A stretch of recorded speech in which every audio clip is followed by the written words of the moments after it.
মধ্যপ্রাচ্যের আকাশে যেন আবারও বারুদের গন্ধ। যুদ্ধ থেমেছে, কিন্তু তবুও থামেনি আতঙ্ক। একদিকে হরমুজ প্রণালী বন্ধ হয়ে বৈশ্বিক তেলের বাজারে অস্থিরতা, অন্যদিকে ইরানকে ঘিরে যুক্তরাষ্ট্রের নতুন সামরিক পরিকল্পনা। আর ঠিক এমন সময়ই ভয়ঙ্কর এক বার্তা দিলেন ডোনাল্ড ট্রাম্প। মার্কিন প্রেসিডেন্ট সতর্ক করে বলেছেন, ইরান যদি দ্রুত সিদ্ধান্ত না নেয় তাহলে তাদের কোনো কিছুই আর অবশিষ্ট থাকবে না। এই এক বাক্যই নতুন করে যুদ্ধের আশঙ্কা ছড়িয়ে দিচ্ছে পুরো বিশ্বে। সংবাদ মাধ্যম সিএনএনের প্রতিবেদনে প্রকাশ পেয়েছে এই তথ্য।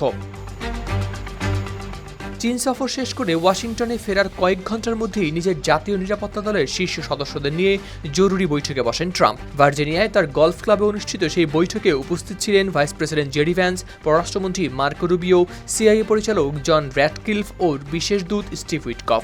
বৈঠক সম্পর্কে অবগত একটি সূত্র সিএনএনকে জানায়, আলোচনার কেন্দ্রবিন্দুতে ছিল একটাই বিষয়, ইরান যুদ্ধের পরবর্তী ধাপ।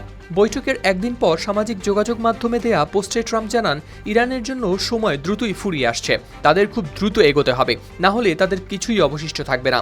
এই প্রথম ভিটামিন ই ও সি সিরাম, ভৃঙ্গরাজ ও 8টি প্রাকৃতিক অয়েল সমৃদ্ধ লিলি সিরাম অয়েল, যা চুলে পুষ্টি যুগিয়ে চুল পড়া কমায় মাত্র 30 দিনে।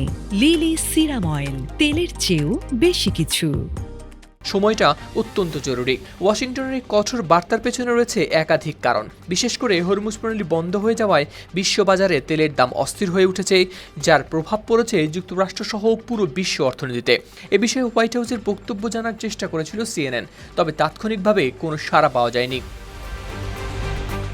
এদিকে সিএনএন দাবি করে, ট্রাম্প এখন কূটনৈতিক সমাধান চাইলেও সামরিক চাপ বাড়ানোর পথও খোলা রাখছেন। এমনকি পেন্টাগন ইতোমধ্যেই সম্ভাব্য হামলার লক্ষ্যবস্তুর একটি তালিকাও প্রস্তুত করেছে। সেখানে ইরানের জ্বালানি স্থাপনা ও গুরুত্বপূর্ণ অবকাঠামোকে নিশানা করার পরিকল্পনা করা হয়েছে বলেও জানা গেছে। অন্যদিকে তেহরানও দেয়নি পিছু হটার কোনো ইঙ্গিত।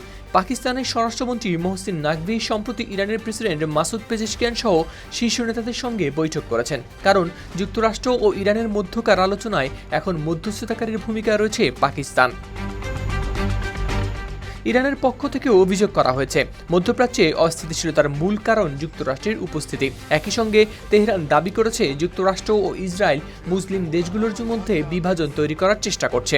তবে এর মাঝেও ইরান বলছে, তারা প্রতিবেশী দেশগুলোর সঙ্গে স্থিতিশীল ও সুসম্পর্ক বজায় রাখতে চায়। কিন্তু বাস্তবতা বলছে অন্য কথা, কারণ একদিকে চলছে কূটনৈতিক বার্তা, আর অন্যদিকে তৈরি হচ্ছে নতুন হামলার পরিকল্পনা। ফলে এখন সবচেয়ে বড় প্রশ্ন, মধ্যপ্রাচ্য কি তবে আবারও জড়িয়ে যাবে বড় কোনো যুদ্ধে?